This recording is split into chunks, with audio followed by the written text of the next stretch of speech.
Doctor Mohammad Yunus এবং ভারতের নরেন্দ্র মোদীর বৈঠকের পর এখন কূটনীতিক পাড়া, রাজনৈতিক অঙ্গন, অর্থনৈতিক অঙ্গন, সর্বস্তরের মানুষের অঙ্গন এখন কিন্তু এই আলোচনা যে কি হলো আসলে কি হলো। অনেকেই দেখলাম যে বলছে যে ইউনূসের কি দরকার ছিল মোদির সঙ্গে সাক্ষাৎ করার, খুবই কি দরকার ছিল। আবার অন্য পক্ষ বলছে যে আসলে কি হলো এটা, মানে কেন বাংলাদেশকে কেন এত প্রশ্রয় দেওয়ার দরকার ছিল, ইউনূসকে অত পাত্তা দেওয়ার কি আছে, ইউনূস তো ঢুকে গেছে জঙ্গিদের আস্তানায়, এখন চীন পাকিস্তান, তো কেন ও বাংলাদেশ অত দরকার কি, কেন পাত্তা দেওয়া হলো। নানা পক্ষে নানা আলোচনায়। কিন্তু দর্শক খেয়াল করেন তো একটা জিনিস, এই বৈঠকের মধ্যে দিয়ে কিন্তু একটা ভয়ঙ্কর ঘটনা ঘটে গেল, যার 16 আনাই কিন্তু ডক্টর মোহাম্মদ ইউনূস বা বাংলাদেশের ঘরে। কি সেটা? বাংলাদেশের সবচেয়ে বড় সমস্যা কি, বড় শত্রুকে? আওয়ামী লীগ। আওয়ামী লীগ কিন্তু শেষ হয়ে গেল। কেন? আমি ব্যাখ্যা দিচ্ছি। যেমন এই বৈঠকে যে সমস্ত এজেন্ডাগুলি খেয়াল করেন, তাতে বাংলাদেশ কি চাইলো, বললো হাসিনারে ফেরত দাও। কি চাইলো? বললো যে তিস্তার পানি বন্টন চুক্তিটা করো। কি বললো? সীমান্ত হত্যা বন্ধ করো। আর কি বললো? গঙ্গার পানি বন্টন যে চুক্তি সেটা মেয়াদ শেষ হয়ে গেছে, নবায়ন করো। এই তো মোটা দাগে। আর কি? আমরা ভালো সম্পর্ক চাই। শেখ হাসিনার ওই উস্কানিমূলক কথাবার্তা বলতে বন্ধ করে, এরকম কথাবার্তা। ভারত কি বলল? ভাই তোমরা অযথা কথাবার্তা বললো না, সম্ভবত 7 সিস্টার্স নিয়ে বলার চেষ্টা করলো, চিকেন নেক 7 সিস্টার্স, এগুলি নিয়ে চীনকে উস্কানি দিও না, চীনকে ইনভাইট করো না। আর কি বললো? আমাদের হিন্দুদের একটু রক্ষা করো। এটা তো তাদের অংশ মনে করে হিন্দুদের। বাংলাদেশ যত বলে যে ভাই এই যে হিন্দু, বৌদ্ধ, খ্রিস্টান, মুসলমান আমাদের অংশ, এটা ভারত বিশ্বাস করে না। ভারত বলছে আচ্ছা অন্যদেরকে তোরা নে, কিন্তু হিন্দুরা হচ্ছে আমাদের, তো তাদেরকে রক্ষা করো। আর কি? আর কিন্তু তেমন কিছু না। আর মিনমিন করে বলার চেষ্টা করতেছে একটু ওই ইনক্লুসিভ ইলেকশন দিলে ভালো হয়, আমরা তো স্থিতিশীল এবং গণতন্ত্র চাই বাংলাদেশে। খুব বড় গলায় বলতে পারতেছে না কেন? বড় গলায় বললেই তো ধরা। তো তোমরা 15 বছরে এই আওয়াজটা বন্ধ করলা কেন? আগের থেকে যদি ইনক্লুসিভ নির্বাচন হয়ে আসতো তাহলে তো তোমাদের এই পরিণতি হয় না, হাসিনার এই পরিণতি হয় না। যে তোমরা যেখানে বসে বসে রেশনের চাল খাওয়াইতেছো তারে, সেই চাল তো খাওয়াইতে হইতো না, তো বাংলাদেশের পলিটিক্স করতে হইতো, তার তো গণঅভ্যুত্থান লাগতো না। এটা বেশি বলতে পারছে না, যে হালকা হালকা করে বলে যে না ওই যে জাতিসংঘ পশ্চিমারা বলে, তো আমরাও এখন মনে করতেছি না এরকম একটা হইলে মনে হয় ভালো, মানে খুব লজ্জার স্বরে বলে। এই তো মোটা দাগে তাদের চাওয়া প্রত্যাশা। কিন্তু আর একটা বিশাল প্রত্যাশা নিয়ে বসেছিল কিন্তু একটা পরাজিত শক্তি, সেটা হচ্ছে আওয়ামী লীগ। আওয়ামী লীগ মনে করছিল যে মোদি বসবে না, মোদি ভিড়তে দেবে না ইউনূসকে পাত্তাই দেবে না।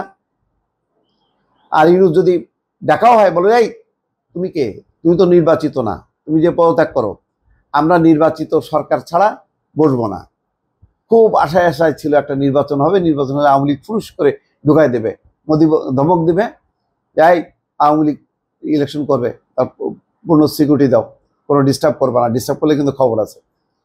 কিন্তু মোদি পুরো আলোচনার মধ্যে একটা শব্দ উচ্চারণ করলো না। খেয়াল করেন, 40 মিনিটের সাইড লাইনে বৈঠক, এটা হয় না। সাইড লাইনের বৈঠক মানেটা কি? একটা সম্মেলনে গেল, এই শোনেন তো ভাই, একটু আমরা একটু বসি, একটু হালকা কিছু সমস্যা আছে, একটু আলাপ করি, বা সৌজন্য একটু রক্ষা করা, 5 মিনিট 10 মিনিট হয়। 40 মিনিট কোথায় হয়? রাষ্ট্রীয় পর্যায়ে দ্বিপাক্ষিক বৈঠকগুলো সাধারণত লেন্থ এরকম বড় হয়। 40 মিনিট বসছে, 40 মিনিটের মধ্যে একটা শব্দ বের করেন তো, যেখানে মোদি বলছে যে হাসিনার পুনর্বাসন চাই, হাসিনা ইলেকশন করতে দিতে হবে, আওয়ামী লীগকে নির্বাচন করতে দিতে হবে, আছে? নেই। বরং কি হলো যে ডক্টর মোহাম্মদ ইউনূস বললো যে ওই হাসিনাকে ফেরত দাও, ওর গায়ে দগদগে রক্ত লেগে আছে, শরীরে রক্ত লেগেছে, ওই রক্ত মাখা শরীর তোমাদের দেশে রাখো না। বলা যায় না যে তোমাদের ওখানেও কিন্তু পলিটিক্সটারে ওইরকম রক্তাক্ত করে ফেলবে, ওরে ফেরত দাও, আমরা ওর বিচার করব, ও গণহত্যার আসামি। এটা বলছে না, 1 নম্বর এজেন্ডা ছিল। কোনো কথা বলতে বাকি রাখছে? বাকি রাখে না। হাসিনা বলতো কখনো তিস্তার পানি চুক্তি বন্টন, এইটাও ভুলে গেছিল, এইটাও আর বলতো না শেষের দিকে। যদি মোদি মাইন্ড করে, যদি বলে এই তোমার এত বড় সাহস, তাহলে কিন্তু ক্ষমতা দিব। না না দাদা, আমরা তো এইটা আর বলতেছি না, এটা তো শেষ, ওটা আপনি দিলে দিলেন, না দিলে না দিলে অসুবিধা নেই, আপনাদের কিছু থাকলে দেন। তো দিছে, ওই যে আদানির বিদ্যুৎ দিয়ে দিছে, ভারত বাংলাদেশের স্বার্থ বিকায় দিছে। তো ঠিকই হাসিনার প্রসঙ্গটা ডক্টর মোহাম্মদ ইউনূস উপস্থাপন করলো নেগেটিভ ভাবে।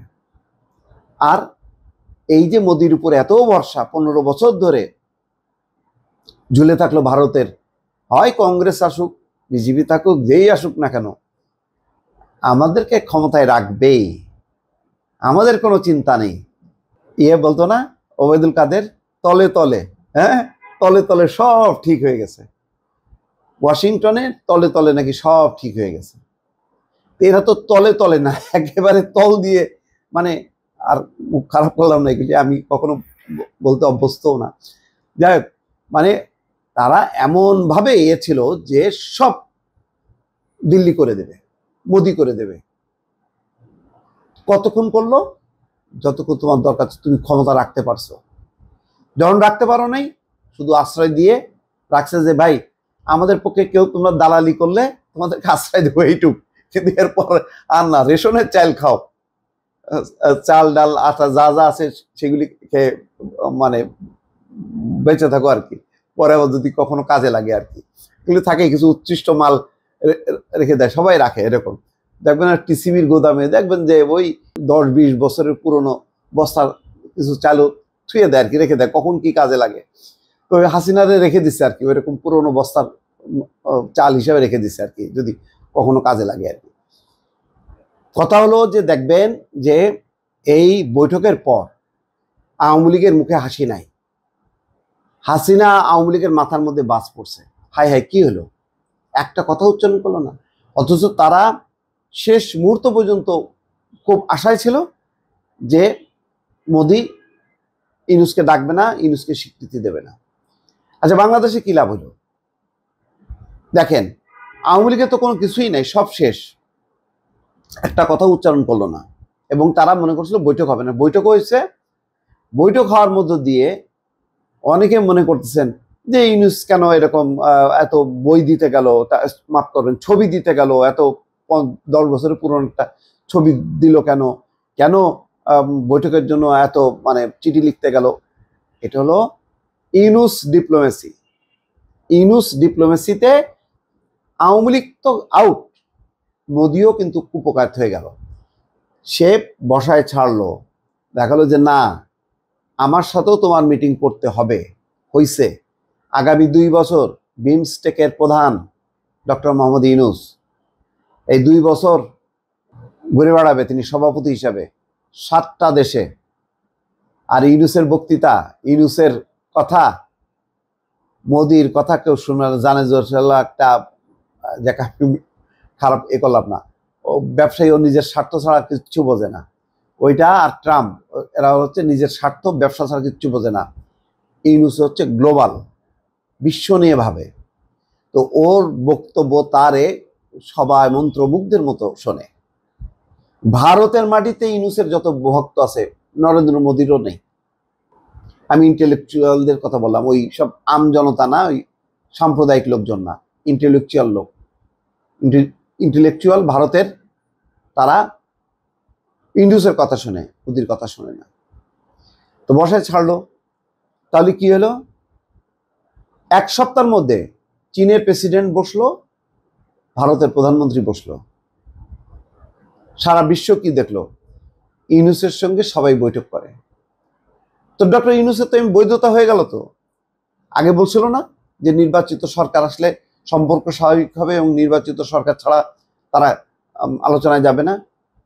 এখন কি হলো? সে ইউনূসের সঙ্গেই বসলো, বসার মধ্য দিয়ে তার বৈধতা দিয়ে দিল। এখানেই জয়, ডক্টর মোহাম্মদ ইউনূসের এখানেই বিজয়, বাংলাদেশের বিজয়। ভারত বরং এই ডিপ্লোমেসিতে ধরা খাইল, বা ধরা খেতে বাধ্য, কিছু করার নেই। এরকম একটা শক্তিশালী দেশ যদি ইউনূসের সাথে বৈঠক না করে, যে সভাপতি হবে বিমস্টেকের আগামী 2 বছরের, অন্যান্য সদস্য দেশগুলি মনে করে, আরে কিরে এত ছোট লোক, তো ভারত বেকায়দায় পড়ে বসছে। আর এই বসার মধ্য দিয়ে বাংলাদেশের এইটাই হলো অর্জন হলো, ভারত একটু ডিপ্লোমেসিতে একটু ধরা খাইলো। ধরা তো আগেই খাইছে, হাসিনার সমর্থন করতে করতে, যে তাদের তো ধরা খাওয়ার শেষ নেই। আর চূড়ান্তভাবে একেবারে হতাশ, বিপর্যস্ত এবং শেষ হয়ে গেল কিন্তু আওয়ামী লীগ। তার মাথায় ওই কি বলে না, একটা বাস পড়লে যেমন একদম ছাই হয়ে যায়, সেই ছাই হয়ে গেল কিন্তু আওয়ামী লীগ। আওয়ামী লীগ এমন ধরা খাইলো, দেখেন সব হতাশ। এদের এই ইউটিউবারগুলি দেখেন, এখন মুখগুলি সব শুকায় গেছে। মাঝখানে মনে করছিল যে বোধহয় ওই ইউনূসের বিরোধী কথাবার্তা বলে বোধহয় খুব পপুলার হবে, আশা নেই। আমরা ভাই ওই ইউনূসও বুঝি না, হাসিনাও বুঝি না, খালেদা জিয়াও বুঝি না, তারেক রহমানও বুঝি না। সত্যের পক্ষে আমরা সবসময় থাকবো, বলবো। আর ওনারা তো এজেন্ডা নিয়ে আসছে যে হাসিনার পক্ষে ওই সরকারকে বদনাম করে, ইউনূসকে বদনাম করে একটু একটু যদি মানে ইয়ে করা যায়, মানে আমরা যেভাবে ইনফ্লুয়েন্সার হিসেবে যে কাজগুলো করছি, ওই কাজগুলো করতে চাইছি। কিন্তু ওটা তো আমরা, ওটা তো ভুল টার্গেট। আমাদের তো টার্গেট কোনো ইয়ে না, ব্যক্তি না, কোনো সরকার না। আমরা সবসময় সত্যের পক্ষে থাকবো। আর ওরা হচ্ছে মিথ্যার পক্ষে, ভোট জালিয়াতি, ভোট ডাকাতি, হ্যাঁ, আমিরামি নির্বাচন, ওইটার পক্ষে ওরা ইয়ে করে, নামছে, মাঠে নামছে, ইউটিউব খুলে। অত সোজা না দর্শক। যাই হোক, এখন আপনারাই বিশ্লেষণ করেন, আমি আমার বিশ্লেষণগুলো দিলাম। আপনারা যদি কোনো কিছু অ্যাড করেন, ওই সব আমি পড়ে টড়ে আমি আবার ভিডিও বানাবো, অসুবিধা নেই। আপনাদের সাথে আছি, পাশে আছি। ভালো থাকবেন, আল্লাহ হাফিজ।